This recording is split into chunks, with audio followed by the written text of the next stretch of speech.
One, two, three. What is a girl? Little girls are the nicest things that happen to you. They are born with a little bit of angel shine about them when you first meet.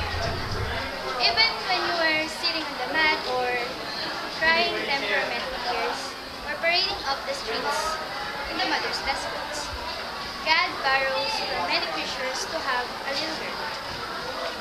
He uses the song of the bird, the squeal of the pig, the stubbornness of the mule, the spryness of the grasshopper, curiosity of the cat, the softness of the kitten, the speed of the gazelle, the spryness of the fox.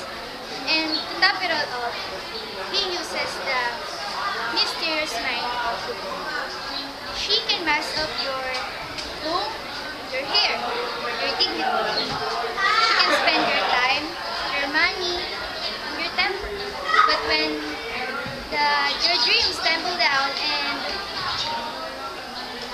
and when your dreams tumble down and the world is a mess, when it seems you are pretty much full after all, she can make you a king. When she climbs